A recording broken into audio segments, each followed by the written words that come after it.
Concentration terms में आए हो। आप सभी को मजा आया होगा और बहुत ही ज्यादा अच्छे अच्छे क्वेश्चंस प्रैक्टिस करने को मिले होंगे लेक्चर नंबर 2। सो आज स्टार्ट करने जा रहे हैं हम अपना लेक्चर नंबर 1।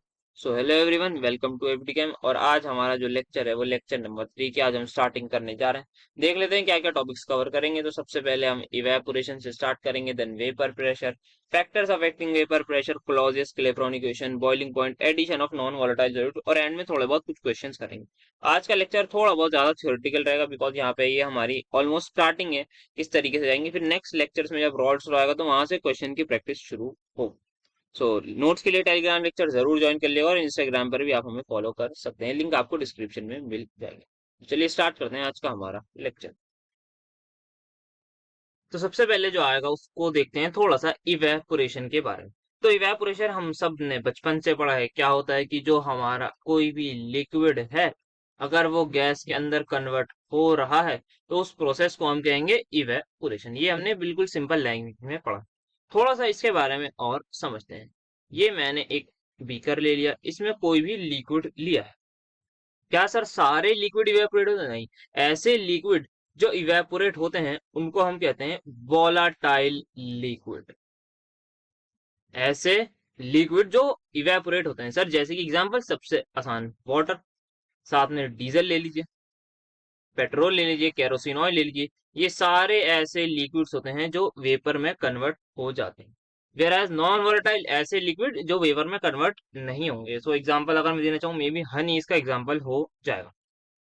तो इसमें मैंने इस वक्त क्या लिया है, इसमें मैंने एक वोलाटाइल लिक्विड लिया है। यहाँ पे ये है। अब यहाँ पे क्या हो रहा होगा इस केस में, मैंने इसको ऐसे ही एक जगह पर रख दिया।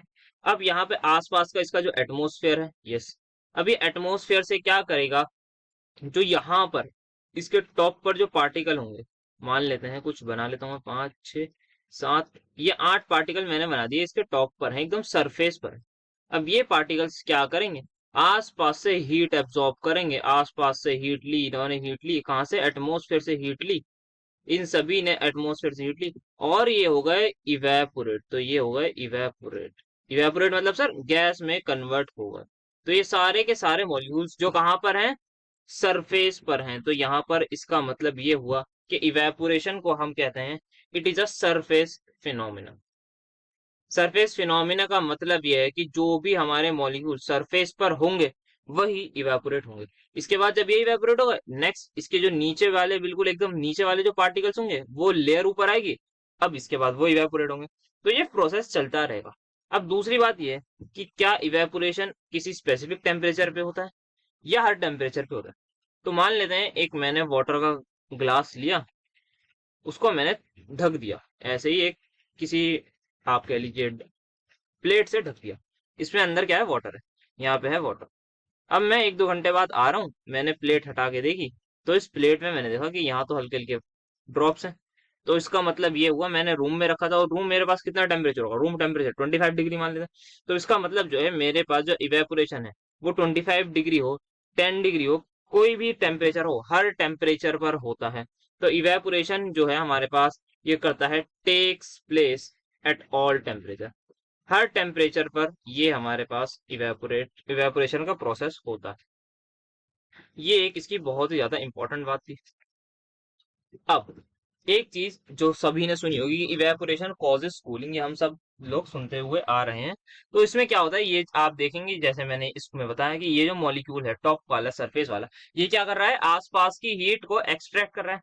अब बाहर से जैसे ही हीट चली गई तो यहाँ पे क्या हुआ है, बाहर से हीट कम हो गई, इसका मतलब बाहर की एनर्जी कम हो गई। तो अल्टीमेटली क्या होगा, जैसे ही एनर्जी कम तो इसका मतलब वहां पे जो है कूलिंग ज्यादा हो जाएगी, क्योंकि इसने क्या एक्सट्रैक्ट करी है, हीट एक्सट्रैक्ट करी है ना बाहर से। बाहर से हीट ली, हीट जो भी है, थोड़ी बहुत हीट ली, कितनी हीट ली कि ये जो मॉलिक्यूल्स हैं ये आपस में इनका बॉन्ड ब्रेक हो जाए, इतनी हीट ली और ये आप बन गया हमारे पास वेपर। तो इसी वजह से हमारे पास ये कॉज भी करता है कूलिंग। अब एक इंपॉर्टेंट चीज आती है जो हमारे पास इवेपोरेशन से रिलेटेड।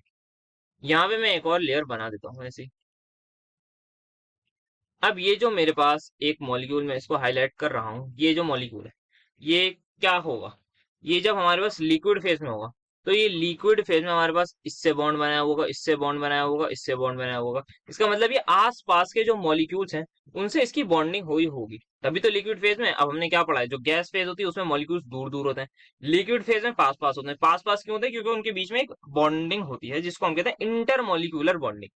अब यहाँ पर जितनी ज्यादा ये बॉन्डिंग स्ट्रांग होगी उतना मुश्किल होगा ये बॉन्ड तोड़ना। जितना मुश्किल ये बॉन्ड हो जाएगा तोड़ना, उतना मुश्किल हो जाएगा मुझे इस पार्टिकल को गैस में कन्वर्ट करना। इसका मतलब ये है जितना ज्यादा मेरे पास इंटरमोलिक्यूलर फोर्स होगा, जितना ज्यादा इंटरमोलिक्यूलर फोर्स होगा, उतना ही मुश्किल मेरे पास होगा लिक्विड को इवेपोरेट करना। तो इसका मतलब जितना ज्यादा इंटरमोलिक्यूलर फोर्स, उतना कम rate of evaporation, rate of evaporation कम। तो अगर कोई चीज है ऐसी जिसमें क्या है, स्ट्रॉन्ग फोर्सेस हैं बॉन्डिंग में, तो इसका मतलब वो इवेपोरेट मुश्किल से होगी एज कंपेयर टू वो चीज जिसमें हमारे पास बॉन्डिंग वीक है। तो जैसे अगर एग्जांपल ले लें, एक मान लेते हैं, हम सभी ने पढ़ा है इंटरमोलिकुलर फोर्सेस के बारे में। तो इंटरमोलिकुलर फोर्सेस क्या होता है? डाइपोल डाइपोल इंटरेक्शन हो गया, वीक वंडरवाल फोर्सेस हो गया, हमारे पास हाइड्रोजन बॉन्डिंग्स हो गई। तो जितनी ज्यादा स्ट्रॉन्ग बॉन्डिंग होगी तो उतना ज्यादा हमारे पास क्या हो जाएगा, रेट ऑफ इवेपोरेशन। नहीं, उसका उल्टा, जितनी ज्यादा स्ट्रॉन्ग इंटरमोलिकुलर फोर्सेस उतना कम रेट ऑफ इवेपोरेशन हो जाएगा हमारे पास। आई होप ये कुछ बेसिक सी बातें आपको समझ में आई होगी। अब नेक्स्ट देखते हैं इवेपोरेशन के ही बारे में थोड़ा सा।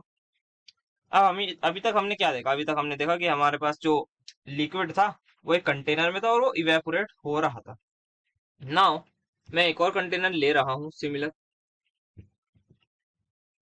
अब इस कंटेनर में मैंने एक अगेन एक लिक्विड ले लिया है, एक लिक्विड ले लिया। अब इस केस में मैं क्या कर रहा हूँ, ये जो मैंने कंटेनर लिया है इसको मैं ढक रहा हूँ, मतलब इसको मैंने क्या कर दिया, बंद कर दिया। ठीक है सर। इनिशियली मान लेते हैं यहाँ पर मेरे पास अगेन 10 मॉलिक्यूल्स होंगे, 1 2 3 4, ये जितने बन पाना उतने ले लेंगे, 6 7 8 9 10। हाँ, तो 10 मॉलिक्यूल्स मेरे पास सरफेस पर है।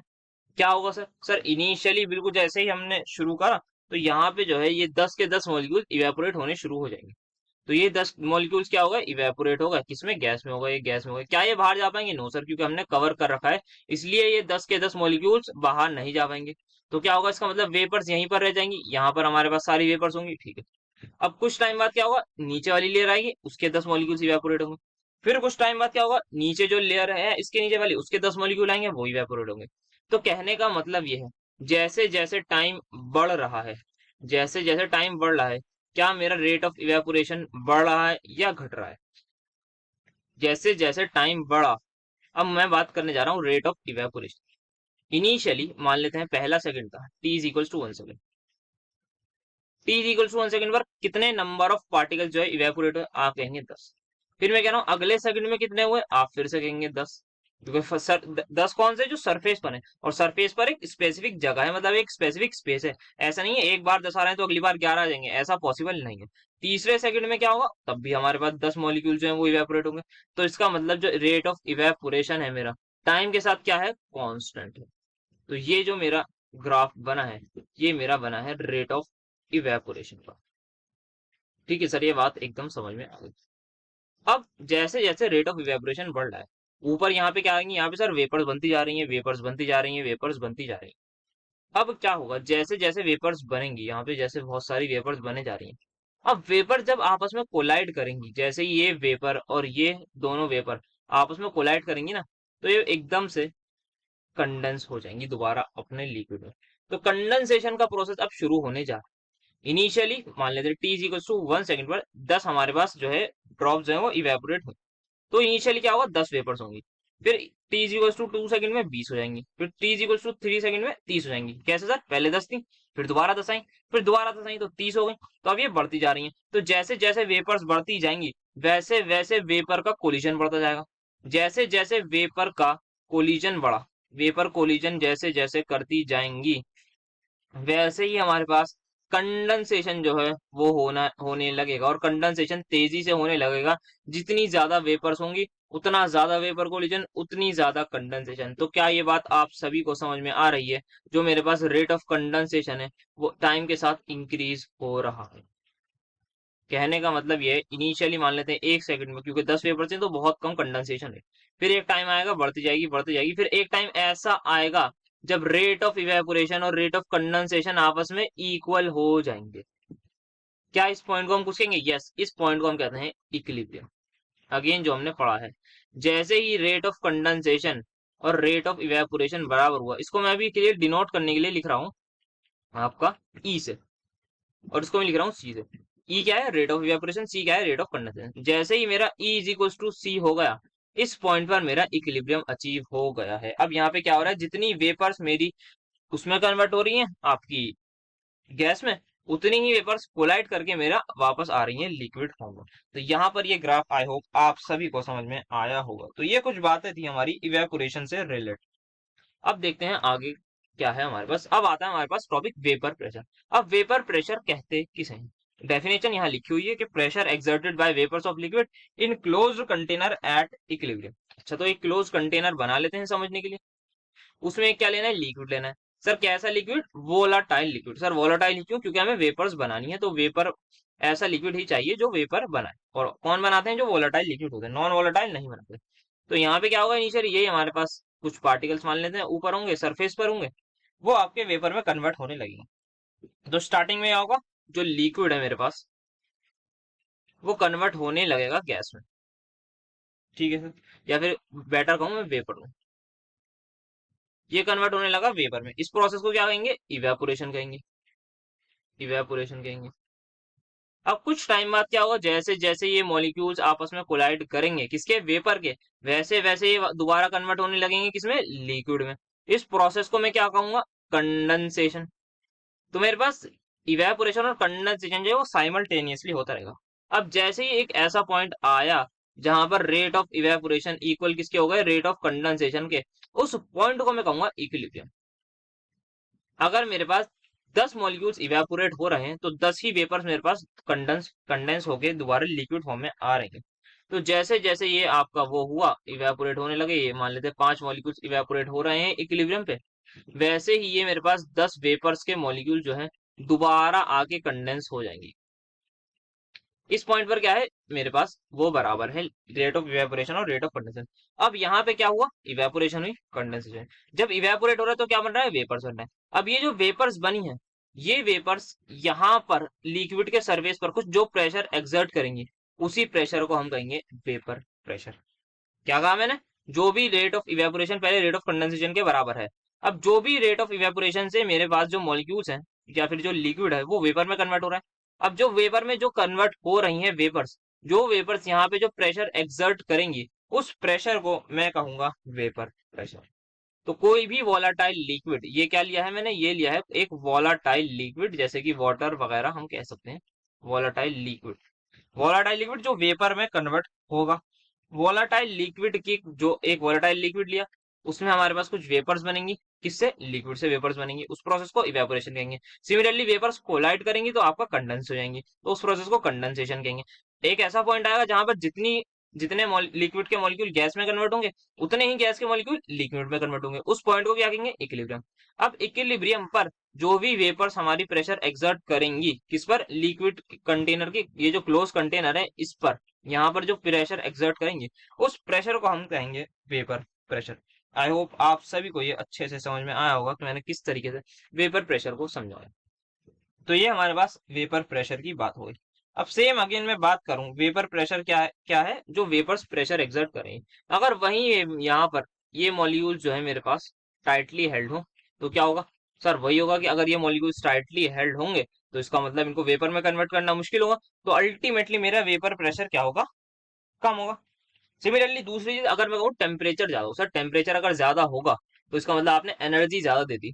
एनर्जी ज्यादा दे दी मतलब काइनेटिक एनर्जी ज्यादा होगी, काइनेटिक एनर्जी ज्यादा मतलब मूवमेंट ज्यादा। तो इसका मतलब इनके बीच में जो बॉन्ड है, जो भी कैसा भी बॉन्ड है जो आपस में बना रखा है लिक्विड फेज में, उसको तोड़ना थोड़ा आसान हो जाएगा क्योंकि यहाँ पे मूवमेंट ज्यादा है, जिसकी वजह से वेपर प्रेशर बढ़ जाएगा।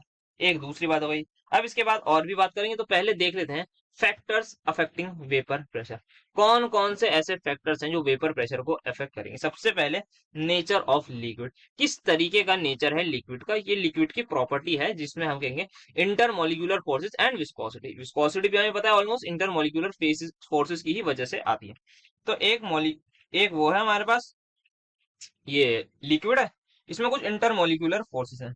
फोर्सेस का मतलब क्या हुआ सर? जो चीज जो लिक्विड को हेल्ड करके रखे हुए, जो लिक्विड लिक्विड में आपस में मॉलिक्यूल्स में जो फोर्स है। अब जो भी हमारे पास लिक्विड मॉलिक्यूल्स के बीच में फोर्स होगा, अगर वो ज्यादा होगा तो इसका मतलब उसको तोड़ना मुश्किल, तो इसका मतलब सर उसकी वेपर बनाना मुश्किल। तो वेपर बनाना मुश्किल, तो अल्टीमेटली वेपर प्रेशर जो है हमारा कम हो जाएगा। तो क्या ये बात मैं सही लिख रहा हूँ? जो इंटरमोलिकुलर फोर्सेस है या फिर विस्कोसिटी,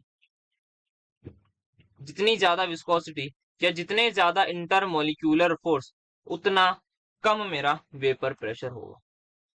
बोलिए यस और नो।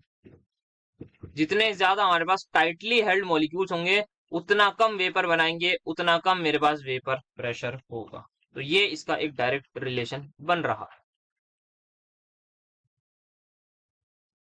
तो जितना ज्यादा मेरे पास जितनी ज्यादा विस्कोसिटी होगी, उतने ज्यादा इंटरमोलिक्यूलर फोर्सेस होंगे। तो एक ऑर्डर हम लिख लेते हैं, जैसे हमने कुछ फोर्सेस के बारे में पढ़ा है, छोटी 11th में भी पढ़ा है, और हमें पता भी है कि कुछ फोर्सेस होते हैं जिनका नाम होता है वेंडर वॉल फोर्सेस, जो काफी ज्यादा वीक फोर्सेस होते हैं।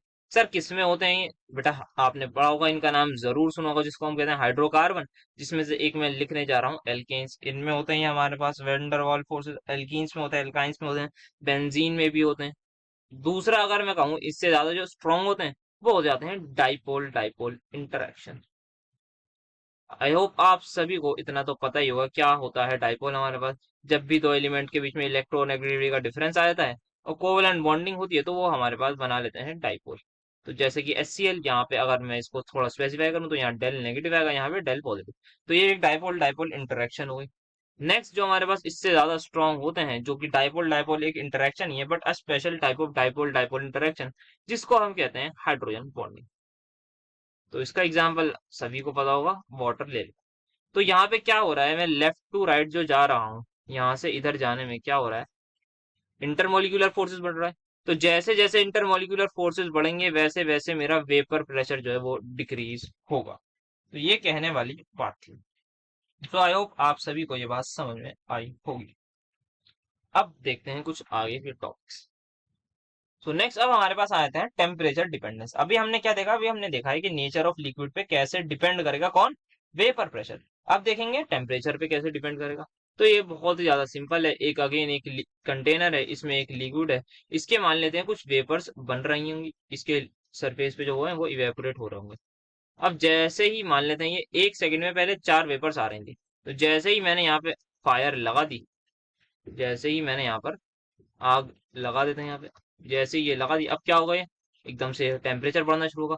टेम्परेचर बढ़ना जैसे ही शुरू हुआ, वैसे ही क्या ज्यादा होगी? काइनेटिक एनर्जी ऑफ मॉलिक्यूल ज्यादा हो जाएगी। जैसे काइनेटिक एनर्जी ऑफ मॉलिक्यूल ज्यादा हो जाएगी, इसका मतलब जो उनके बीच में फोर्सेस हैं या फिर उनके बीच में जो बॉन्डिंग है, किसके बीच में? इंटरमोलिकुलर बॉन्डिंग है, वो वीक होनी शुरू हो जाएगी। And they can easily get converted into हमारे पास वेपर। तो यहाँ पे ये जो है ये जल्दी जल्दी वेपर्स में कन्वर्ट होंगे। तो वेपर प्रेशर जो है is directly proportional to temperature आ रहा है। ये हमारे पास सिंपल सी बात है। तो ये बहुत सिंपल था, कुछ ज्यादा इसमें समझने का नहीं रहा। अब नेक्स्ट हमारे पास जो आती है वो आती है क्लॉजियस क्लेप्रोन इक्वेशन। ये एक इक्वेशन है, क्लॉजियस एंड क्लेप्रोन दोनों ने मिलकर दी थी। ये क्या बताता है? ये बताता है हमारे पास रिलेशन बिटवीन वेपर प्रेशर को मैं लिख रहा हूँ P से, वेपर प्रेशर एंड टेम्परेचर। ठीक है। अब इनकी जो इक्वेशन थी, इन्होंने जो डायरेक्टली इक्वेशन दी थी, वो दी थी कि जो वेपर प्रेशर है वो इक्वल होता है के, which is a constant, e raise to power minus of delta H upon RT।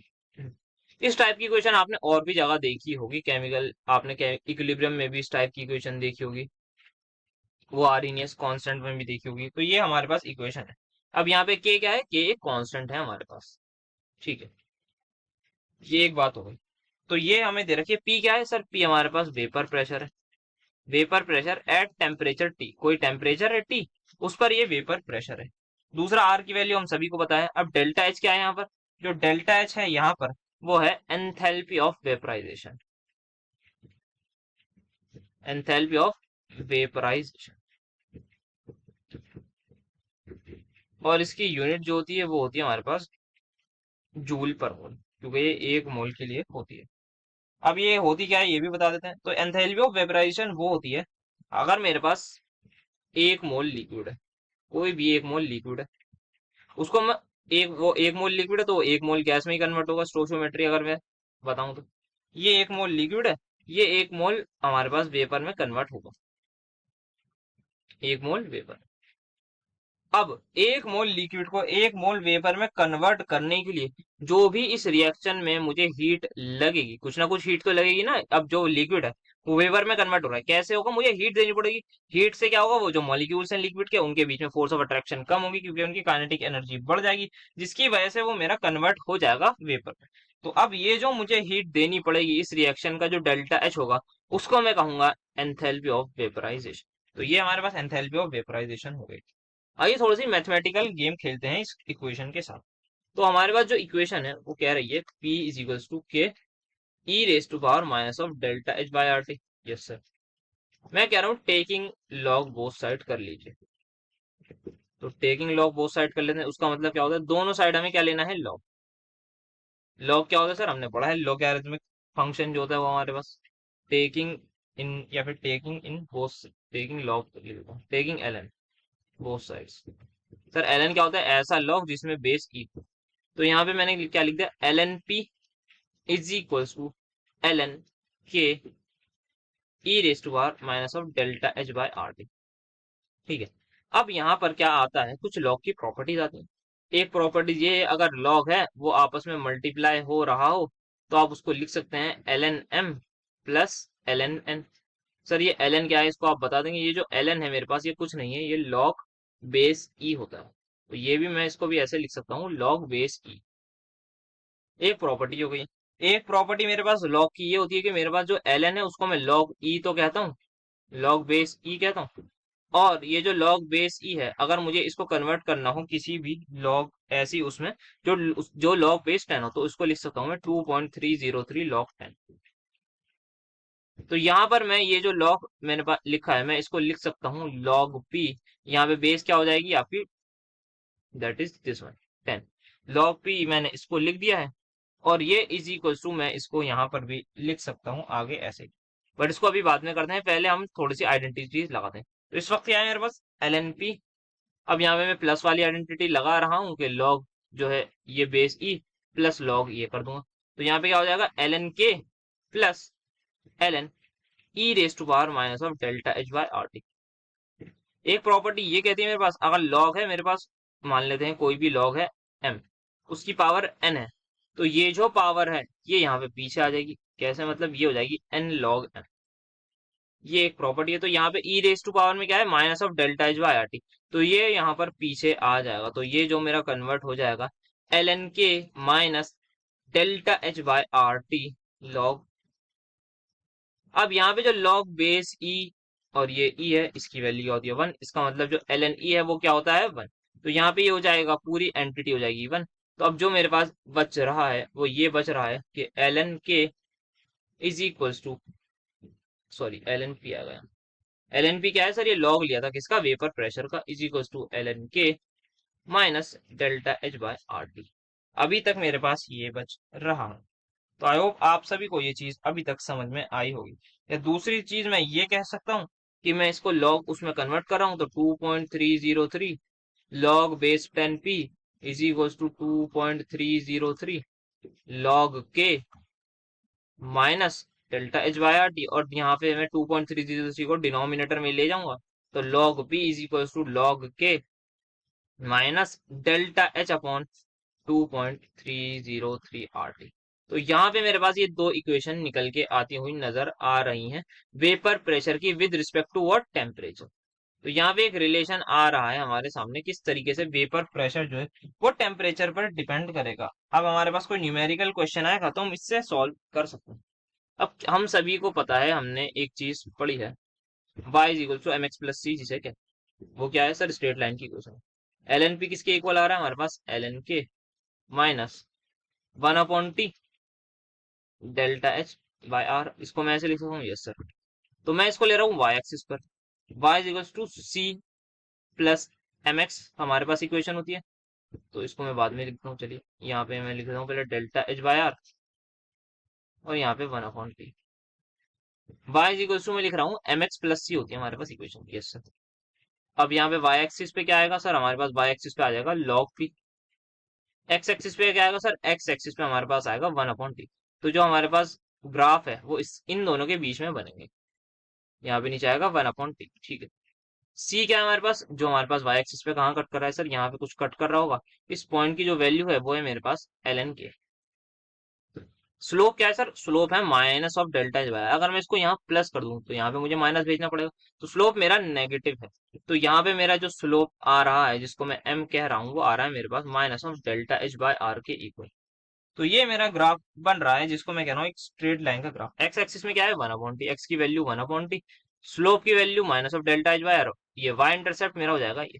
Similarly अगर मेरे पास मान लेते हैं मुझे इस वाले का पूछ लिया जाए, दैट इज दिस इक्वेशन का, तो सिर्फ और सिर्फ जो फर्क आएगा वो log p होगा, एक तरफ 1/t होगा, साथ में जो होगा दूसरी चीज के स्लोप की वैल्यू नीचे आ जाएगी 2.303। अगर किसका होगा, log बेस 10 वाले का ग्राफ होगा विद रिस्पेक्ट टू 1/t। तो ये बेसिक चीज तो आप सभी को जरूर आती ही होगी। तो ये अब हमने देख लिया है ग्राफ किसका, ये हमने देख लिया है लॉग ऑफ वेपर प्रेशर का विद रिस्पेक्ट टू हमारे पास टेम्परेचर 1/t का। एक और चीज होती है हमारे पास कि अगर मैं, जो मैंने वेपर प्रेशर देखा है वो क्या देखा है, वो देखा है P is equal to K E raise to power minus of delta H by R T. तो इसका भी हम ग्राफ बना सकते हैं। ये यहाँ पे क्या है, एक्सपोनेंशियल ग्राफ बनेगा। किसका बनेगा सर, ये बनेगा हमारे पास प्रेशर और उसके बीच में। ये प्रेशर क्या है सर, वेपर प्रेशर और टेम्परेचर के बीच में, तो यहाँ पे ये एक्सपोनेंशियल ग्राफ बनेगा। और ये जो हमारा टेम्परेचर होगा ये जरूर केल्विन में होगा, ये बात ध्यान रखनी है। तो यहाँ पर ये ग्राफ कुछ इस तरीके का बन जाता है, एक्सपोनेंशियली ग्रो होता हुआ नजर आता है। थोड़ा सा और अच्छे से बना देते हैं। हाँ, तो ये मेरे पास ग्राफ होता है। तो ये हमने ग्राफ्स के बारे में कुछ बात कर ली है। आगे चलते हैं, एक और थोड़ा सा मैथमेटिकली और बढ़ते हैं। अब जो है मेरे पास वेपर प्रेशर है LNP। मैं कह रहा हूँ कोई टेम्परेचर है कोई एक टेम्परेचर है T1। उस टेम्परेचर पर मेरा जो वेपर प्रेशर है वो होगा P1। तो इस टेम्परेचर पर क्या वैल्यू हो जाएगी सर, ये हो जाएगी सिंपल ln के, तो हमारा सेम ही रहेगा।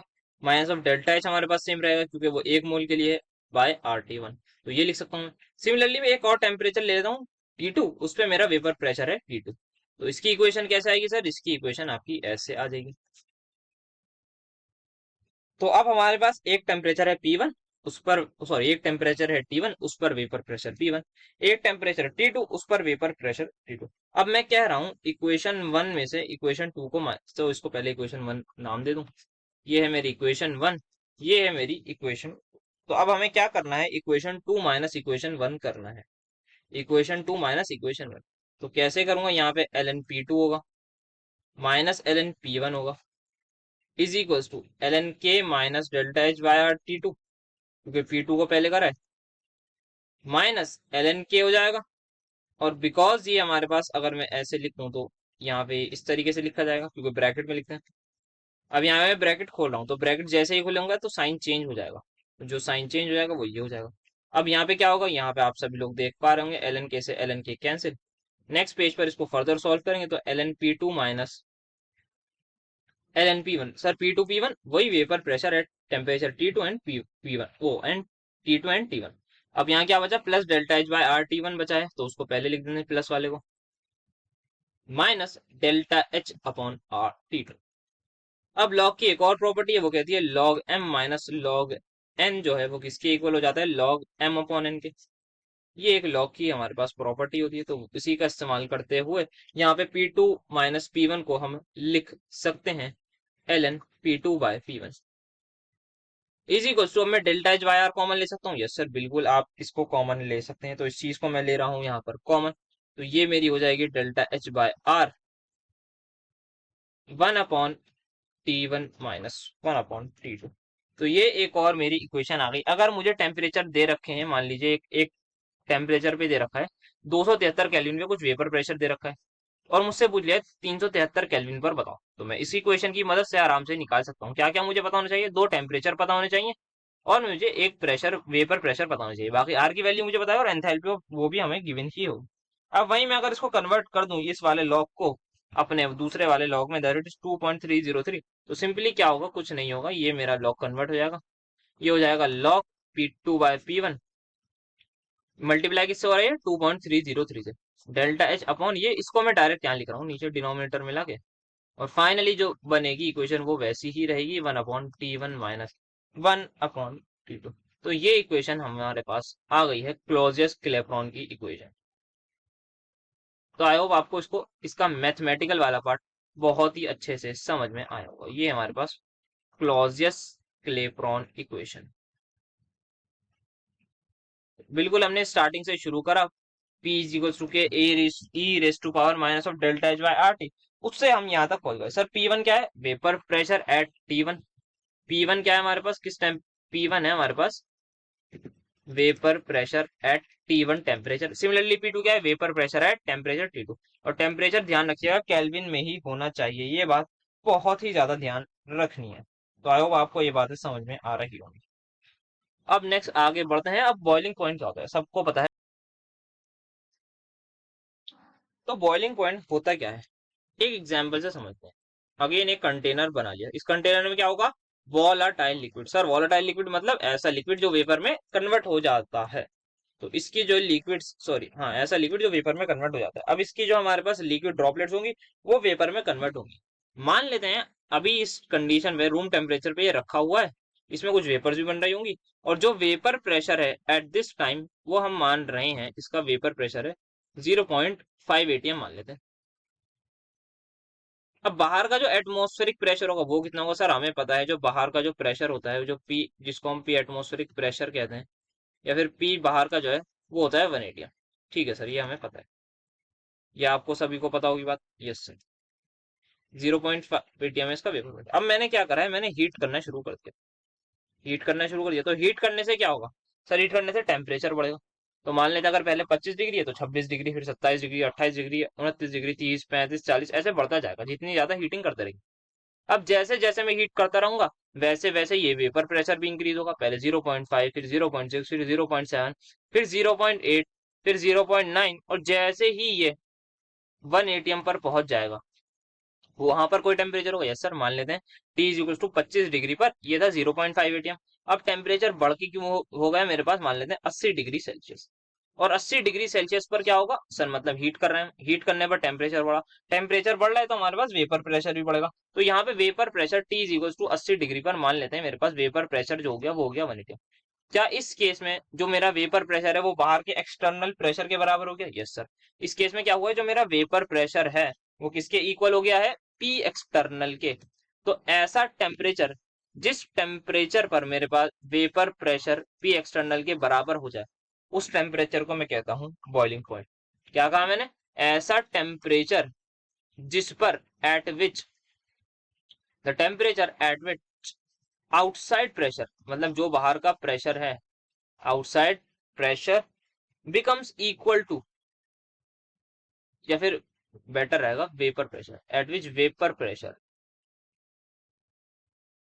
क्योंकि वेपर प्रेशर बढ़ा रहे हैं ना बाहर का तो कांस्टेंट रहेगा, बिकम्स इक्वल टू, किसके इक्वल हो जाएगा? एक्सटर्नल प्रेशर या फिर आउटसाइड प्रेशर के इक्वल। उसी टेम्परेचर को मैं कहूंगा बॉइलिंग पॉइंट। तो इसका मतलब बॉइलिंग पॉइंट हमारा चेंज हो सकता है अगर हम बाहर का प्रेशर बढ़ा दें। तो ये बहुत ध्यान रखें कि बॉइलिंग पॉइंट होता क्या है, वही टेम्परेचर नहीं होता कि हम कह देते हैं नॉर्मली जो हम बचपन से पढ़ते हुए आ रहे हैं कि जो लिक्विड जब वेपर में कन्वर्ट होगा या फिर वाटर का बॉइलिंग पॉइंट 100 हो जाएगा। तो वो 100 वाटर का जो बॉइलिंग पॉइंट हम कहते हैं, जो हमने जैसे घर में हम गैस स्टोव में हमने वाटर को रख दिया, ये हमने इसमें एक फ्राइंग पैन है इसमें वाटर को रख रखा है। अब इसमें वाटर को हम रखेंगे तो वाटर को हमने बॉईल करना शुरू कर दिया। अब जैसे थोड़ी देर बाद हम देखेंगे वाटर की जो वेपर जो है कन्वर्ट होने लगेंगी, जैसे ही टेम्परेचर पहुंच गया 100 डिग्री सेल्सियस। 100 डिग्री सेल्सियस पर हुआ क्या होगा? बाहर हम क्या देखेंगे? बाहर सर एटमोस्फेयर है, तो एटमोस्फेरिक में एटमोस्फेरिक प्रेशर सर 1 एटीएम। तो 100 डिग्री सेल्सियस पर ये होता है कि ये जो वेपर्स निकली हैं इनका प्रेशर भी जो है 1 एटीएम के बराबर हो जाता है, ये जो वेपर प्रेशर है। तो 100 एटीएम पर जो हमारे पास वाटर की वेपर्स हैं उसका प्रेशर इक्वल हो जाता है बाहर के एटमोस्फेरिक प्रेशर पर। इसी वजह से हम ये कहते हैं ये हमारे पास वाटर का बॉइलिंग पॉइंट है। तो बॉइलिंग पॉइंट आई होप आप सभी को समझ में आया होगा हम बॉइलिंग पॉइंट कहते किसे हैं। एक आध थोड़ा सा इसका एग्जांपल अगर देखें, मान लेते हैं कोई लिक्विड है, ऐसे ही लेट लिक्विड, एक लिक्विड ले रहा हूं मैं, ए लिक्विड है मेरे पास। कैसा होगा? वॉलेटाइल। ये सर वॉलेटाइल लिक्विड की हम बात करेंगे इस उसमें लेक्चर में बिल्कुल। बाहर का प्रेशर अभी मेरे पास है 1 एटीएम, एटमोस्फेरिक प्रेशर। एक और मैं ले लेता हूँ लिक्विड दूसरे कंटेनर में, इसका मैं कह देता हूँ ये है मेरे पास लिक्विड भी। अगेन बाहर का एटमॉस्फेरिक प्रेशर क्या होगा सर, 1 atm ही होगा। दोनों लिक्विड अलग है, यस सर दोनों लिक्विड अलग है, तो दोनों का वेपर प्रेशर चांसेस है अलग ही होगा, तो अलग अलग ले लेते हैं। एक का मैं कह रहा हूँ वेपर प्रेशर है 0.7 atm, दूसरे का वेपर प्रेशर मैं कह रहा हूँ 0.5 atm। ठीक है, ठीक है सर। मैंने हीट करना शुरू करा, दोनों को एक साथ हीट करना शुरू करा, सेम कंडीशन में रखूंगा, दोनों को मैंने हीट करना शुरू करा। अब मुझे बताइए इन दोनों में से लिक्विड ए और लिक्विड बी में से कौन सा ऐसा लिक्विड है जिसका बॉइलिंग पॉइंट कम होगा। दोनों लिक्विड ए सॉरी दोनों में से लिक्विड ए या लिक्विड बी में से कौन सा ऐसा मेरे पास लिक्विड है जिसका बॉइलिंग पॉइंट कम होगा, मतलब जो जल्दी बॉयल हो जाएगा, मतलब जिसका वेपर प्रेशर किसके जल्दी इक्वल हो जाएगा, एटमॉस्फेरिक प्रेशर के। तो इन दोनों में से कौन सा आपको दिख रहा है जिसका वेपर प्रेशर इजीली इक्वल हो जाएगा हमारे पास आउटसाइड प्रेशर के। तो ऑब्वियसली हमारे पास ये जो लिक्विड ए है इसका वेपर प्रेशर ज्यादा है, तो इसका मतलब ये जो 0.7 atm है ये जल्दी पहुंच जाएगा 1 atm के। तो जितनी जल्दी ये पहुंच जाएगा तो मतलब उतने कम टेम्परेचर पर हमारे पास जो है वो बॉइलिंग पॉइंट आ जाएगा, तो इसका जो है मेरे पास बॉइलिंग पॉइंट जो है वो होगा लो, और इसका जो है क्या होगा बॉइलिंग पॉइंट हाई। तो क्या बात पता लगी है सर यहाँ से, सर हमें ये बात पता लगी है जो मेरे पास वेपर प्रेशर होता है वो क्या होता है, जितना ज्यादा वेपर प्रेशर उतना ज्यादा बॉइलिंग पॉइंट। नहीं सर, जितना ज्यादा वेपर प्रेशर उतना कम बॉइलिंग पॉइंट, तो vapour pressure is inversely proportional to the boiling point. Sir कैसे, वही हमने देखा यहाँ पे इसका वेपर प्रेशर ज्यादा है, तो इसका मतलब इसको एटमॉस्फेरिक प्रेशर तक पहुंचने में कम टेम्परेचर लगेगा, क्योंकि भाई वेपर्स बन रही है 0.7 atm पहले ही बन रहा है, आपने हीट करनी शुरू कर दी, वेपर्स बढ़नी शुरू हो गई, वेपर प्रेशर बढ़ना शुरू हो गया, तो जैसे जैसे वेपर प्रेशर बढ़ रहा है उतनी जल्दी वो 1 atm तक पहुंच जाएगा, तो आराम से हमारा बॉइलिंग पॉइंट अचीव हो जाएगा कम टेम्परेचर पर। तो बॉइलिंग पॉइंट क्या होता है, टेम्परेचर होता है, तो वो टेम्परेचर कम होगा अगर वेपर प्रेशर हमारे पास ज्यादा होगा। तो आई होप आप सभी को ये बातें समझ में आई होंगी, तो किस तरीके से हम बात करने जा रहे हैं।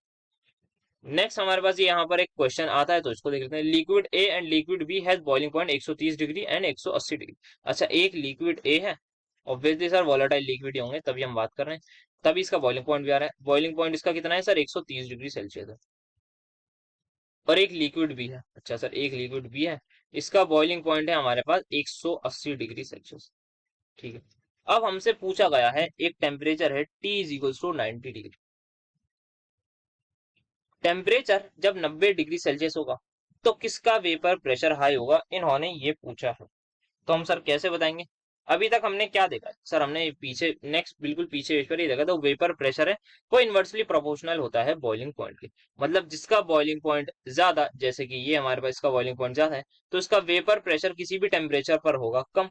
अगर इसका बॉइलिंग पॉइंट है कम तो इसका मतलब जनरल इसके कंपेयर में, बी के कंपेयर में जो ए का वो है वेपर प्रेशर वो होगा ज्यादा। तो हमने क्या देखा है, वेपर प्रेशर इनवर्सली प्रोपोर्शनल होता है बॉइलिंग पॉइंट के। तो बॉइलिंग पॉइंट किसका ज्यादा है सर, इस वाले का ज्यादा है। तो अगर इस वाले सॉरी इस वाले का कम है तो इस वाले का कम है, तो क्या ज्यादा होगा सर, इसका वेपर प्रेशर ज्यादा होगा। तो वेपर प्रेशर जो है वो किसका ज्यादा होगा सर, लिक्विड ए का, तो इसका क्या होगा, हायर वेपर प्रेशर। आप सभी को ये बात समझ में आई। नेक्स्ट एक केस लेते हैं, अगर हमारे पास जो बाहर का एटमॉस्फेरिक प्रेशर है उसमें कोई भी चेंज आ रहा होगा, तो यहाँ पे मेरे पास एक लिक्विड है, उसको मैं दो अलग अलग कंटेनर और दो अलग अलग कंडीशंस में लेके रख लेता हूँ। तो यहाँ पे कोई लिक्विड है एक्स, उसका वेपर प्रेशर मैं मान लेता हूँ, या फिर वेपर प्रेशर ऑफ ए ले लेता हूँ 0.5 atm। यहाँ पर भी सेम होगा क्योंकि लिक्विड तो मेरा सेम है, ना ही मैं टेम्परेचर में कोई चेंज कर रहा हूँ। अब बाहर का जो एटमॉस्फेरिक प्रेशर है मैंने इसको नॉर्मल रखा है P is equal to 1 atm में। बाहर का जो इसका वो है हमारा एटमॉस्फेरिक प्रेशर ही रखा है, लेकिन मैं इसको रख लेता हूँ मान लीजिए 6 ऐसी कंडीशन में जहां पर 6 atm में मैंने बाहर से इसकी जो टॉप है यहाँ पर बहुत ज्यादा प्रेशर अप्लाई कर दिया है। तो क्या होगा सर यहाँ पे, क्या बॉइलिंग पॉइंट में चेंज आएगा या नहीं आएगा। बॉइलिंग पॉइंट क्या होता है सर, बॉइलिंग पॉइंट वो कंडीशन होती है जब हमारा ये जो वेपर प्रेशर है ये बढ़ता जाए बढ़ता जाए बढ़ता जाए टेम्परेचर बढ़ाने की वजह से, और इतना हो जाए कि ये इसके बराबर हो जाए जो कि बाहर वाला है। अब मैंने क्या करा, हीट देनी शुरू करी, तो यहाँ पे क्या होगा सर, वो बढ़ता जाएगा, इसको भी हीट दे रहा हूँ मैं, इसको भी हीट दे रहा हूँ, तो ये क्या होगा, कुछ एक टेम्परेचर आएगा जहां पर 0.5 atm जो है वो 1 atm के बराबर हो जाएगा, तो वो इसका बॉइलिंग पॉइंट आ जाएगा। मान लेते हैं वो आ रहा है at T is equal to suppose 100 120 110 degree celsius लेते हैं।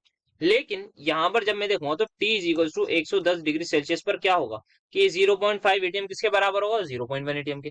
पर यहाँ तो मेरे पास ये कंडीशन ही नहीं है, क्योंकि अभी मुझे क्या करना है, इस 1 एटीएम को कितना बनाना है सर, इस 1 एटीएम को आपको अभी 6 एटीएम के बराबर लाना है, तब आपका जाके बॉइलिंग पॉइंट आएगा। तो T is equal to 1 ATM is not sufficient, काफी ज्यादा इसका बॉइलिंग पॉइंट हो जाएगा, मान लेते हैं कुछ 500 डिग्री सेल्सियस पर आ रहा है। तो इसका मतलब जितना ज्यादा बाहर का हमारा एटमॉस्फेरिक प्रेशर होगा, उतना ज्यादा हमारे पास बॉइलिंग पॉइंट आ जाएगा। तो ये जो हमारे पास इस केस में, अगर हमारे पास जो एटमॉस्फेरिक प्रेशर है 1 एटीएम है, तो बॉइलिंग पॉइंट हमारे पास लो हो जाएगा। वेराज अगर हमारा जो वेपर प्रेशर बाहर का एक्सटर्नल प्रेशर है वो 6 एटीएम होगा, तो बॉइलिंग पॉइंट क्या हो जाएगा, हाई हो जाएगा। तो ये एक और बातचीत थी जो हमें करनी थी। नेक्स्ट अगर हम देखें, एक आता है addition of non volatile solute. Sir ये नॉन वॉलेटाइल सोल्यूट होता क्या है, सबसे पहले ये बताइए। बेटा अभी हमने क्या देखा था, हम वॉलेटाइल लिक्विड की बात करी थी कि ऐसा लिक्विड जो वेपर में कन्वर्ट हो रहा है, ठीक है। सर वेपर्स कौन सी जाती हैं, आपने बताया था ये जो सरफेस पे जो भी मॉलिक्यूल होते हैं, जैसे कि ये हमारे पास यहाँ पे जो सरफेस पे ये मॉलिक्यूल्स हैं, ये हमारे कन्वर्ट हो जाते हैं वेपर में, ठीक है सर। अब ये कन्वर्ट होंगे, मान लीजिए हमने अभी सिर्फ और सिर्फ ये हमारे पास वॉलेटाइल लिक्विड है, इसमें मैंने कहा कि 10 हमारे 1 2 3 4 5 6 7 8 मॉलिक्यूल जो हैं वो वेपर्स में कन्वर्ट हो रहे होंगे, तो कुछ वेपर प्रेशर आ रहा होगा। अब मैंने क्या करा है, यहाँ पे एक सॉल्यूट ले लिया, मान लेते हैं ये लिक्विड कोई भी लिक्विड है, इसमें मैंने एक सॉल्यूट ले लिया है अलग से, जो कि नॉन वोलेटाइल है, मतलब ऐसा सॉल्यूट है जो वेपर में कन्वर्ट नहीं होगा। तो अब मैं ऐड कर रहा हूँ बाहर से सॉल्यूट। तो अब मैंने बाहर से सॉल्यूट ऐड कर दिया, कैसा solute, non volatile solute add कर दिया। अब वो नॉन वोलेटाइल सोल्यूट क्या करेगा, वो जो है सरफेस पर आ जाएगा, और जो ये लिक्विड था हमारे पास वोलेटाइल, इसकी जगह घेरना शुरू कर देगा। एक चीज क्या थी, ये नॉन वोलेटाइल है, मतलब ये खुद तो वेपर में कन्वर्ट नहीं होगा। अब जो दूसरा जो लिक्विड था वोलेटाइल लिक्विड जो वेपर में कन्वर्ट होगा, उसकी जगह इसने आके घेर ली कि भाई हटो तुम, मैं आऊंगा सरफेस पर, क्योंकि जो सोल्यूट है वो हमारा हमेशा सरफेस पर ही आता है। तो उसने सरफेस ऑक्यूपाई कर ली। तो इसका मतलब जो जहां पहले 8 वेपर्स कन्वर्ट हो रही थी, हमारी 8 लिक्विड की ड्रॉपलेट्स कन्वर्ट हो रही थी गैस में, अब वहीं पर 5 हो रही है। तो क्या वेपर प्रेशर कम होगा, बोलिए जैसे। तो यस सर, बिल्कुल हमारा वेपर प्रेशर कम होगा। तो क्या हुआ है, जैसे ही हमने ऐड करा है on addition of this non volatile solute, क्या होगा, वेपर प्रेशर हमारा डिक्रीज हो जाएगा। सर क्यों डिक्रीज होगा, because as at as some space, कुछ स्पेस किसने ले लिया सर, इसने ले लिया, किसने, नॉन वोलेटाइल सोल्यूट ने। At some space at surface, surface का कुछ स्पेस जो है वो हमारे पास ऑक्यूपाइड हो गया है, किसके द्वारा, हमारे पास नॉन वोलेटाइल सोल्यूट के द्वारा ये स्पेस ऑक्यूपाइड हो गया है, is occupied by non volatile solute. उसकी वजह से क्या होगा, देयरफॉर जो हमारे पास कम number, less number of molecules जो हैं वो कन्वर्ट हो पाएंगे। So less number of molecules will be converted into vapour. तो ये प्रॉब्लम आएगी, जिसकी वजह से अल्टीमेटली मेरे किस चीज पर फर्क पड़ेगा, मेरे वेपर प्रेशर पर फर्क पड़ेगा। सो आई होप आपको ये बहुत इजीली समझ में आई होगी। तो पहले क्या हुआ था, पहले सिर्फ और सिर्फ लिक्विड की ड्रॉपलेट्स थी, अब जैसे ही सॉल्यूट आया तो वो कैसा था सर, नॉन वोलेटाइल था। खुद तो नॉन वोलेटाइल है, जो वोलेटाइल चीज है उसकी भी जगह घेर ली, मतलब जो पहले भाई वेपर बन रहा था उसको भी अब वेपर नहीं बनने देगा, तो अल्टीमेटली हमारा जो वेपर प्रेशर है वो कम हो जाएगा। आई होप आप सभी को ये बात समझ में आई होगी। अब ऐसे ही एग्जाम्पल देख लेते हैं कोई सी नॉन वोलेटाइल सोल्यूट का। क्या होता है सर, ग्लूकोज हमारा नॉन वोलेटाइल सोल्यूट, फ्रक्टोज या कोई भी आयनिक कंपाउंड जो है वो हमारे सारे नॉन वोलेटाइल सोल्यूट होते हैं। एक तरफ में एक मेरे पास मान लेते हैं ये एक वोलेटाइल लिक्विड है, दो बीकर्स में मेरे पास वोलेटाइल लिक्विड है। एक बीकर में मैंने क्या करा है, इसमें जो है आपका इस वोलेटाइल लिक्विड में ऐड कर रहा हूँ कुछ बाहर से सोल्यूट, जो कि नॉन वोलेटाइल है। मान लेते हैं इसमें मैं कर देता हूँ पहले ग्लूकोज, ठीक है। अब दूसरा जो मेरे पास वोलेटाइल लिक्विड है, मतलब ये सेम वोलेटाइल लिक्विड है, इसको भी मैं अगर ए कह रहा हूँ तो ये भी मेरा ए है। अब इसमें मैं ऐड कर रहा हूँ, इसमें पहले लिख देता हूँ मैं कुछ इसकी ग्लूकोज का ऐड करा है मैंने, या बेटर रहेगा डायरेक्ट करते हैं। एक सॉल्यूशन मैंने लिया है, इसकी मोलैरिटी है 1 मोलर, किसका है, 1 मोलर ग्लूकोज का। अब बिल्कुल एकदम परफेक्ट रहेगा। दूसरा मैं सेम कॉन्सेंट्रेशन का ले रहा हूँ, वो ले लेता हूँ 1 मोलर NaCl का। अब मुझे इसमें बताइए किसमें ज्यादा वेपर प्रेशर होगा। सर कैसे बताएंगे? तो यहाँ पे 1 मोलर ग्लूकोज है, ठीक है सर, तो ग्लूकोज है मतलब 1 मोलर, मतलब इसकी मोलैरिटी है, तो मतलब एक्वस सॉल्यूशन होगा, तो साथ में वाटर भी होगा। सिमिलरली इसमें भी 1 मोलैरिटी है, तो मतलब एक जो मेरे पास मोल NaCl का होगा, 1 मोल NaCl और 1 लीटर मेरे पास जो है सोल्यूशन का होगा, तो इसके साथ कुछ सॉल्वेंट भी होगा। तो वो सॉल्वेंट मेरे पास इस वक्त वोलाटाइल है, मैं कह रहा हूँ, ठीक है सर। अब यहाँ पे 1 मोलर ग्लूकोज है सर, ग्लूकोज जो है वो क्या होता है सर, C6H12O6 है। सर ग्लूकोज जो है वो क्या करेगा, जैसे ही हमारे पास इसका जो ग्लूकोज का जो सॉल्यूशन होगा, वो क्या करने लगेगा, वो आने लगेगा सर सरफेस पे आने लगेगा, क्योंकि ये नॉन वोलेटाइल लिक्विड है। जो ग्लूकोज है उसका फॉर्मूला क्या होता है सर, C6H12O6। क्या वो किसी चीज में ब्रेक डाउन होगा? नो सर, वो ब्रेक डाउन नहीं होगा, तो वो सिर्फ और सिर्फ C6H12O6 ही रहेगा। NaCl है, क्या ये ब्रेक डाउन होगा? यस सर, ये ब्रेक डाउन हो जाता है, Na+Cl- में हो जाएगा। तो अब बहुत ध्यान से सुनिएगा, ये ग्लूकोज है, ग्लूकोज के 1 मोलर अगर ग्लूकोज है, तो 1 मोलर ग्लूकोज क्या किसी में ब्रेक डाउन हो रहा है? No sir. तो नंबर ऑफ पार्टिकल्स ग्लूकोज के कितने रहेंगे? 1। लेकिन यहीं पर NaCl जो है ये किस में ब्रेक डाउन हो जाएगा? Na+Cl- में। तो नंबर ऑफ पार्टिकल्स बढ़ गए, यस सर। वहीं पर अगर मेरे पास 1 मोलर ग्लूकोज है, वो क्या रहेगा सर, वो 1 मोलर ग्लूकोज ही रहेगा, किसी में ब्रेक डाउन नहीं होगा।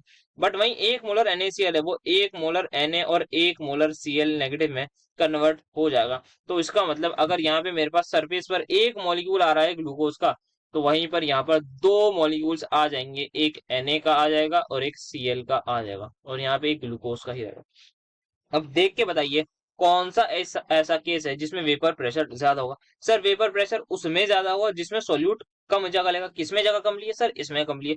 तो यहाँ पर जो है वेपर प्रेशर हाई होगा, बिकॉज ग्लूकोज का एक ग्लूकोज नहीं हमारे पास सरफेस ऑक्यूपाई करी है। वेरेज यहाँ पर जो है दो मॉलिक्यूल्स ने, दैट इज एक Na का, उन्होंने जो है क्या करी है, सरफेस ऑक्यूपाई करी है, सरफेस ऑक्यूपाई करी है। तो आई होप आप सभी को समझ आ रहा हूँ। थोड़ी सी हैंडराइटिंग के लिए माफी, बाकी मैं वर्ड्स बोल भी रहा हूँ तो समझ में जरूर आ रहे हैं। तो यहाँ पे जो है दो मॉलिक्यूल्स ने जो है वो सरफेस ऑक्यूपाई करी है, जिसकी वजह से मेरे पास जो वेपर प्रेशर है in case of NaCl will be lesser. तो इस तरीके से हमें क्वेश्चंस को करना है टैगल इस टाइप के, कि हमें देखना है क्या वो सॉलिड, वो जो सोल्यूट है वो हमारे पास क्या हो रहा है, क्या वो टूट रहा है किसी में, तो कितने, अगर टूट रहा है तो कितने पार्टिकल्स में टूट रहा है।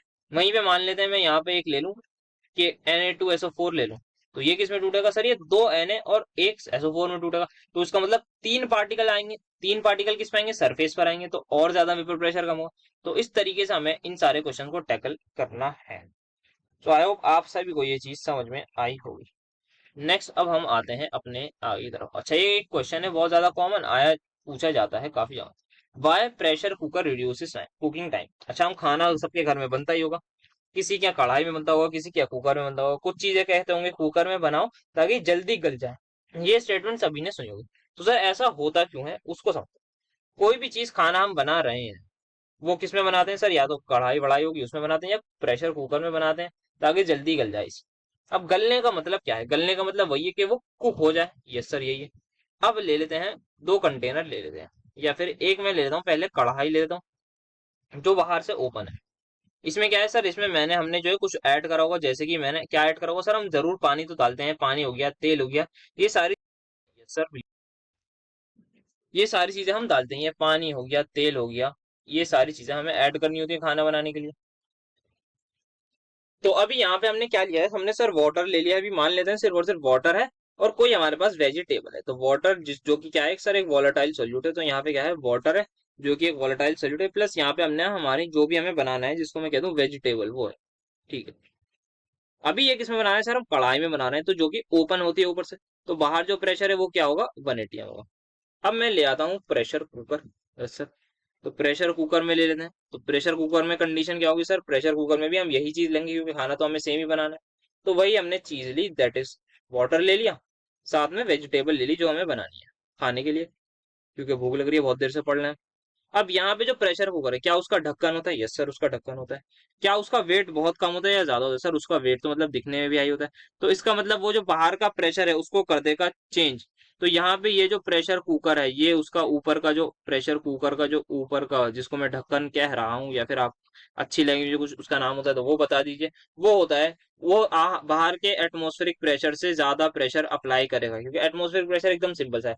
अब मैं कोई भारी चीज रख दूं तो प्रेशर बढ़ जाएगा, तो यहाँ का जो एटमॉस्फेरिक प्रेशर है वो क्या हो गया, 4 atm कर दिया है। अब पहले वाटर कितने पर बॉईल हो रहा था सर? पहले वाटर हो रहा था हमारे पास 100 डिग्री सेल्सियस पर बॉईल। जैसे ही मैंने हीट करना शुरू करा, मैं खाना बना रहा हूँ, तो ये 100 डिग्री पर बॉईल हो जाता। लेकिन अब मैंने देखा वाटर जो है वो बॉईल लेट होगा। क्यों लेट होगा? क्योंकि बॉइलिंग पॉइंट क्या होता है? जब वेपर प्रेशर किसके बराबर हो? एटमॉस्फेरिक प्रेशर के। इस केस में मान लेते हैं इनिशियली जो वाटर का वेपर प्रेशर है वो 0.4 एटीएम है, दोनों में सेम होगा। अब 0.4 एटीएम से 1 एटीएम में वाटर पहुंच जाएगा आराम से 100 डिग्री सेल्सियस तक। लेकिन अब इसको क्या है, 0.4 एटीएम को 4 एटीएम तक जाना है। तो 4 एटीएम तक जाने के लिए मान लेते हैं टेम्परेचर लग जाएगा 500 डिग्री सेल्सियस, सपोज करते हैं। और यहीं पर लग जाएगा टेम्परेचर 100 डिग्री सेल्सियस। तो यहाँ पे जो टेम्परेचर है, जैसे ही 100 डिग्री सेल्सियस होगा तो वाटर क्या होगा सर? बॉईल होना शुरू होगा। वाटर एकदम से वेपर्स में कन्वर्ट होने लगा, कन्वर्ट होने लगा। अब वेजिटेबल सोचने हैं, भाई मुझे कौन हीट देगा? ये तो सारी हीट वाटर लिए जा रहा है और ये कन्वर्ट हो जा रहा है किसमें? वेपर में। वेयर यहाँ पर जब हम देखेंगे तो 0.4 एटीएम से जब 1 एटीएम तक जाएगी बात, तो वाटर का 100 डिग्री सेल्सियस होगा। तब वाटर बॉयल नहीं हो रहा होगा, तो हीट अपनी वेजिटेबल्स भी आराम से ले रखती हैं। जब टेम्परेचर 400 डिग्री सेल्सियस पहुंचेगा तब भी टेम्परेचर काफी हाई होगा, तो मतलब तब भी वाटर बॉयल नहीं हो रहा और वेजिटेबल्स को अच्छी खासी हीट मिल रही होगी। तो जैसे जैसे हीट मिलती जाएगी वेजिटेबल्स को, वैसे वैसे हमारी कुकिंग होती जाएगी। तो इसमें क्या हो रहा है यहाँ पे? Because of the lid of cooker pressure, इसको क्या कहते हैं? लिड। लिड ऑफ कुकर या फिर प्रेशर कुकर का जो हमारा आउटसाइड प्रेशर है, ये आउटसाइड प्रेशर वो क्या हो गया है? इंक्रीज हो गया है। जिसकी वजह से क्या होगा हमारे पास? बॉइलिंग पॉइंट इंक्रीज होगा। अब जैसे ही हमारा बॉइलिंग पॉइंट इंक्रीज होगा तो क्या होगा? जो हमारी हीट है वो क्या हो जाएगी? अच्छे तरीके से heat will evenly distribute, heat जो है आराम से डिस्ट्रीब्यूट हो जाएगी। सर किसके बीच में? हमारे पास वाटर एंड वेजिटेबल के। बट पहले क्या हो रहा था? जो वो हमारी जो हीट थी वो सिर्फ और सिर्फ सारी वाटर लिए जा रहा था, क्योंकि उसका बॉइलिंग पॉइंट आ गया था। उसका था कि भाई बस अब मुझे इवेपोरेट होना है गैस में, मेरा काम, मेरा टाइम आ गया है किसका? वेपर में कन्वर्ट होने का। कन्वर्ट, सो देयरफॉर हमारी जो है कुकिंग जो है वो फास्टर हो जाएगी। आई होप आप सभी को ये चीज समझ में आई होगी। नेक्स्ट हमारे पास आ रहा है, among 1 molar sucrose and 1 molar K3PO4 aqua solution किसका वेपर प्रेशर ज्यादा होगा एंड क्यों होगा? ये इन्होंने हमसे पूछा। तो अभी अभी जस्ट हमने देखा है, अगर मेरे पास एक सॉल्यूशन है जिसमें सुक्रोज और वाटर है, इसमें क्या होगा? जैसे ग्लूकोज ऑन वाटर है वैसे ही सुक्रोज होता है। सुक्रोज भी किसी में ब्रेक डाउन नहीं होगा। तो सुक्रोज भी क्योंकि क्या है, एक वो है हमारे पास ऐसा जो जो ब्रेक डाउन नहीं हुआ। तो यहाँ पे किस में होता है सर? वो एसिडिक कंडीशन में। हमने हाइड्रोलिसिस आगे पढ़नी है बायोमोलिक्यूल में, बट अभी उसकी बात नहीं करेंगे। तो सुक्रोज का जो है एक मॉलिक्यूल जो है वो सरफेस पर होगा। सुक्रोसा कितने होंगे सर? एक होंगे। वेराज K3PO4 जो है, K3PO4 उसके कितने होंगे सर? K3PO4 तो अच्छा खासा ब्रेक डाउन हो जाएगा किसमें सर? K3PO4 को अगर हम मुझे ब्रेक डाउन करना है ना, तो मुझे 3 K प्लस में प्लस 1 PO4 माइनस में हो जाएगा। तो यहाँ पे कितने लोग आ जाएंगे सर? यहाँ पे चार चार लोग आके मेरी सरफेस को घेर लेंगे। तो 1 2 3 4। तो सर यहाँ पे जो वॉलेटाइल लिक्विड है उसको जगह ही नहीं मिल रही वॉलेटाइल नेचर दिखाने की, क्योंकि नॉन वॉलेटाइल सोल्यूट ने घेर लिया। तो अगर उसने घेर लिया है तो यहाँ पर वेपर प्रेशर क्या हो जाएगा? कम हो जाएगा। यहाँ पर क्या हो जाएगा? वेपर प्रेशर ज्यादा हो जाएगा। तो किसका वेपर प्रेशर ज्यादा सर? सुक्रोज का। तो 1 मोलर सुक्रोज का क्या हो जाएगा? वेपर प्रेशर ज्यादा होगा। बिकॉज जो K3PO4 है ये क्या हो जाएगा? इट विल डिसोशिएट, या फिर ये डिसोसिएट हो जाएगा किसमें sir? Into 4 ions. Into 4 ions किसमें हो जाएगा सर? अभी देखा है कौन कौन से 4 आयंस है, जिसकी वजह से क्या कर लेंगे? सरफेस घेर लेंगे और हमारा वो कम हो जाएगा वेपर। नेक्स्ट एक ये थोड़ा इंपॉर्टेंट क्वेश्चन आ जाता है, काफी जगह ये पूछा भी गया है कि एडिशन ऑफ, इसको हम जब डालते हैं के आई के सॉल्यूशन में तो इंक्रीज दिखाता है वेपर प्रेशर में, जबकि ये तो एक ऐसा सॉल्यूट है जिससे डिक्रीज होना चाहिए था। तो आइए समझते हैं। ये मेरे पास के आई का सॉल्यूशन है, यहाँ पे के प्लस और आई माइनस होंगे सर, ठीक है सर। तो के आई किस में टूटता है सर? के प्लस और आई नेगेटिव में टूटता है। Yes sir. मैं कह रहा हूँ, सपोज कर लीजिए मैं ऐसे ही बैलेंसिंग के लिए यहाँ दो ले सकता हूँ। यस सर, आप इसको दो कह सकते हैं। तो यहाँ पर जो है एक और के प्लस आ जाएगा, एक आई माइनस आ जाएगा। तो अभी रिसेंटली कितने मेरे पास नंबर ऑफ मॉलिक्यूल्स है सरफेस पर सर? 4 मॉलिक्यूल्स हैं, ठीक है। अब यहीं पर जो है HgI2 आ गया, इसको हमने किस में डाल दिया सर? के आई में डाल दिया। तो क्या करेगा ये? दो के आई के मॉलिक्यूल से रिएक्ट करके एक कॉम्प्लेक्स बना लेगा, जो कि इस तरीके होगा। अब ये कॉम्प्लेक्स जो है आप आगे कोऑर्डिनेशन कंपाउंड में पढ़ेंगे, इसकी डिसोसिएशन कुछ इस तरीके से होगी कि हमें ब्रैकेट वाला जो पार्ट है वो अलग से ब्रेक डाउन करना होता है और उसके अलावा जो पार्ट होता है वो अलग से ब्रेक डाउन करना होता है। तो यहाँ पे हमें इसको इस तरीके से ब्रेक डाउन करेंगे।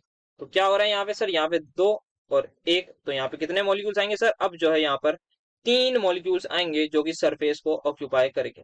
ये किसका है सर, के आई प्लस हमने एच जी आई टू डाल दिया। अब यहाँ पर क्या होगा, यहाँ पे मुझे दिखेंगे कुछ, एक के आई, एक के दिखेगा, दूसरा के दिखेगा, बट जो तीसरा है वो क्या दिखेगा, K2HgI4 2 माइनस। तो कितने यहाँ पे, तीन मॉलिक्यूल्स जो हैं जिन्होंने हमारे पास जो है सरफेस ऑक्यूपाई कर लिए। तो नंबर ऑफ मॉलिक्यूल जैसे जैसे या फिर नंबर ऑफ पार्टिकल जो है किसके, नॉन वोलेटाइल सोल्यूट के कम हो रहे हैं, number of particles of non volatile solute के क्या हुए हैं, डिक्रीज हुए हैं। हमारे पास किस, कहां से और कहां से डिक्रीज हुए हैं, number of molecules of non volatile solute of surface या फिर एट सरफेस क्या हो गए हैं, कम हो गए हैं, जिसकी वजह से हमारे पास जो है आराम से वाटर इवेपोरेट कर जाएगा एंड देयरफॉर हमारे पास जो है वेपर प्रेशर जो है इंक्रीज हो जाएगा। तो आई होप आपको ये चीज भी समझ में आई होगी। नेक्स्ट आता है हमारे पास एक एक्वस सॉल्यूशन है, एक मोलर क्या आएगा, कौन सी ऐसी चीज है जो वेपर प्रेशर इंक्रीज करेगी। अच्छा जी, तो यहाँ पे हम दो तीन हम पढ़ते हैं, समझते हैं।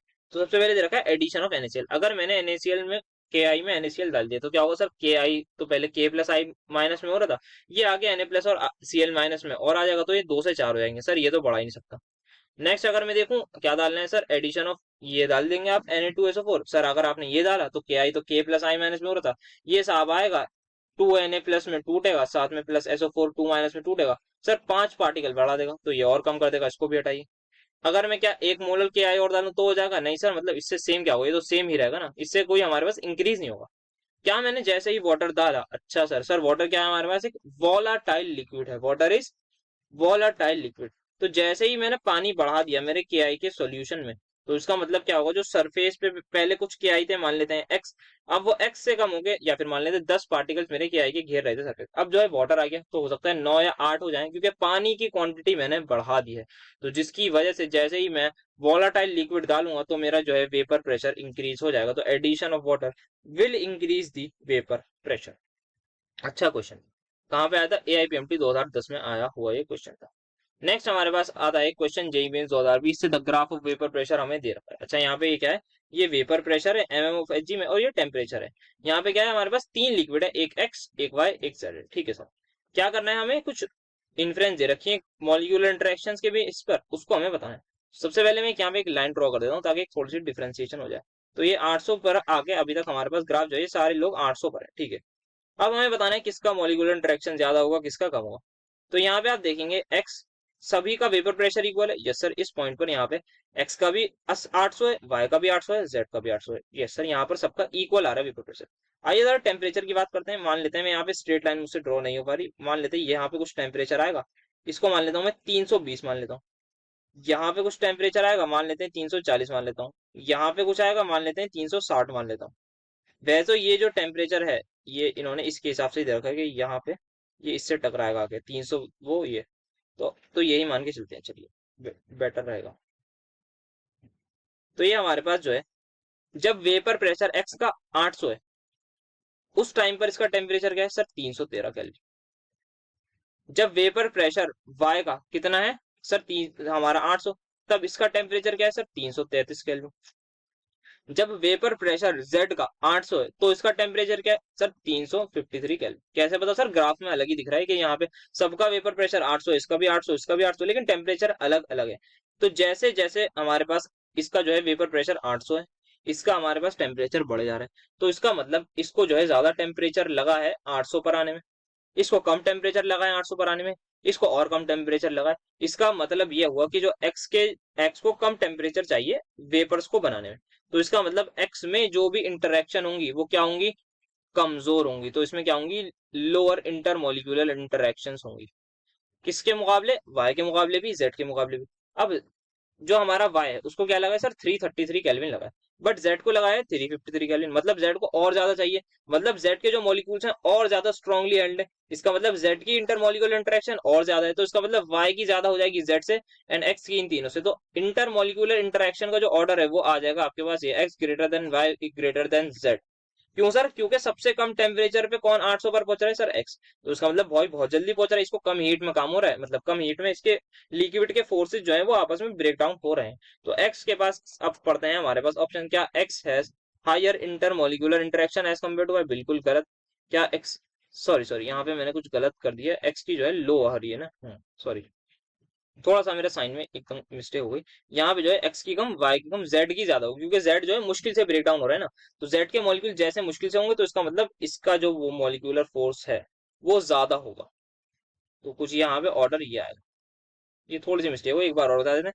सबको जो है 800 वेपर एटीएम वेपर प्रेशर तक पहुंचना है, सब पहुंचना है। सबसे पहले कौन पहुंच रहा है, एक्स पहुंच रहा है, तो अगर सबसे जल्दी पहुंच रहा है तो उसका मतलब इसकी इंटरेक्शन जो है वो क्या है, वीक है। किससे वीक है सर, बाकियों से वीक है। अब वाई जो है 333 पे पहुंच रहा है और जेड हमारा 353 पे पहुंच रहा है, तो जेड को जो है ज्यादा टेम्परेचर चाहिए, ज्यादा इसीलिए चाहिए क्योंकि इसमें जो इंटरेक्शन है वो क्या है, स्ट्रॉन्ग है। तो ये हमारे पास ऑर्डर आ गया है मॉलिक्यूलर इंटरेक्शन का। अब देखते हैं, एक्स हैज हायर इंटरेक्शन, नहीं सर एक्स में लो है। X has lower interaction as compare to Y, बिल्कुल सही। जेड हैज लोअर, नहीं सर जेड में सबसे ज्यादा है, तो आंसर हमारे पास सिर्फ और सिर्फ ऑप्शन नंबर बी आ रहा है। आई होप आप सभी को ये क्वेश्चन समझ में आया होगा, जेई मेंस 2020 में ये क्वेश्चन हमारे पास आया हुआ था। नेक्स्ट देखते हैं, वेपर प्रेशर कर्व दे रखा है हमें सेम सॉल्यूट का। The curves are parallel to each other, अच्छा यहाँ पे बता रखा है ये जो कर्व्स है ना एकदम पैरेलल हैं, कोई इंटरसेक्ट नहीं कर रहे हैं, ऐसे ही आगे आगे जाते रहेंगे, ठीक है। अब हमें बताना है कॉन्सेंट्रेशन ऑफ सॉल्यूशन की। अच्छा, तो एक सॉल्यूट है और हमारे पास एक सॉल्वेंट है, तो यहाँ पे जो है एक सॉल्यूट प्लस सॉल्वेंट का ही हमारे पास है, इसमें भी सेम सॉल्यूट है, इसमें भी सेम सॉल्यूट है, तो मान लेते हैं, मैं सीधे से कह रहा हूँ, ये ए प्लस बी है, यहाँ भी ए प्लस बी है, यहाँ भी ए प्लस बी है। इसकी कुछ मोलैरिटी होगी, इसकी कुछ मोलैरिटी होगी, इसकी कुछ मोलैरिटी होगी, क्योंकि कॉन्सेंट्रेशन की बात कर रहे हैं। तो यहाँ पे जो है अब हमें बताना है कौन सा ऐसा सॉल्यूशन है जिसमें कॉन्सेंट्रेशन ज्यादा है। सर कॉन्सेंट्रेशन क्या बताती है, हमें ये बताती है कि हमारा जो सॉल्यूट पार्टिकल है वो ज्यादा है या कम है। तो जिस आप देखते हैं कैसे, तो आइए इसको समझते हैं। तो यहाँ पे मैं एक सीधी लाइन ड्रॉ कर रहा हूँ, यहाँ पे कुछ वेपर प्रेशर होगा, यस सर, यहाँ पे मान लेते हैं, सपोज करते हैं ये 1 एटीएम, अगर ये 1 एटीएम है तो इससे कम हो तो मान लेते हैं हम 0.8 एटीएम है इस पॉइंट पर वेपर प्रेशर। क्या इस पॉइंट पर प्योर सॉल्वेंट का भी इतना ही है, यस सर, यहाँ भी इतना है, यहाँ भी इतना है, यहाँ भी इतना है। सर डिफरेंस क्या है, टेम्परेचर में डिफरेंस है। जो प्योर सॉल्वेंट है उसको कम टेम्परेचर पर मिल गया है 0.8, जो फर्स्ट वाला है उसको थोड़ी मुश्किल से मिला है, जो सेकंड वाला है उसको और मुश्किल से, जो थर्ड वाला है उसको और मुश्किल से। तो कहने का मतलब ये है कि हमारे पास जो वन ये जो 0.8 एटीएम का हमारा वो आ रहा है वेपर प्रेशर, वो जो है प्योर सॉल्वेंट में सबसे कम जल्दी आ रहा है। फिर 1 में थोड़ी देर में आ रहा है, 2 में थोड़ी देर में आ रहा है, 3 में और देर में आ रहा है। इसका मतलब जो 3 है इसमें टेम्परेचर ज्यादा चाहिए, किसके लिए, 0.8 एटीएम में पहुंचने के लिए। तो इसका मतलब इसकी जो सरफेस है उस पर क्या ज्यादा है सर, इसकी सरफेस पर सोल्यूट जो है वो ज्यादा है। सोल्यूट ज्यादा का मतलब क्यों है सर, सोल्यूट इसीलिए ज्यादा है क्योंकि सोल्यूट ने ज्यादा जगह घेर रखी है। अगर सोल्यूट ने ज्यादा जगह घेर रखी है तो जो हमारा जो सॉल्वेंट है, जो भी सॉल्वेंट है, जो वॉलेटाइल लिक्विड है वो कम इवेपोरेट होगा। वो कम जैसे ही इवेपोरेट होगा तो इसका मतलब ये है कि हमें टेम्परेचर जो है वो ज्यादा चाहिए होगा कि ये सॉल्वेंट जल्दी से हम ज्यादा से ज्यादा इवेपोरेट होगा। तो जो हमारा कॉन्सेंट्रेशन का ऑर्डर आएगा वो आएगा कि 3 की कॉन्सेंट्रेशन सबसे ज्यादा होगी, इसमें सॉल्यूट सबसे ज्यादा होगा क्योंकि इसको जो है ज्यादा टेम्परेचर चाहिए। देन उसके बाद सेकंड आ जाएगा, देन हमारे पास फर्स्ट आ जाएगा, तो हमारे पास 3 to 1 is going to be the answer. I hope आप सभी को ये क्वेश्चन भी समझ में आया होगा। That's it for today, I hope मजा आया होगा, दो तीन चार जो क्वेश्चंस करे उनमें वो अच्छे लगे होंगे, इतने ही अभी पॉसिबल थे। नेक्स्ट रॉल्स लॉ से और आगे जब टॉपिक बढ़ेगा तो न्यूमेरिकल वाला टॉपिक आएगा तो उसमें और ज्यादा क्वेश्चन की प्रैक्टिस होगी। सो नोट्स के लिए टेलीग्राम चैनल जरूर ज्वाइन कर लीजिएगा और इंस्टाग्राम पर भी आप हमें फॉलो कर सकते हैं, लिंक आपको डिस्क्रिप्शन में मिल जाएगी। तो thank you so much for attending my lecture.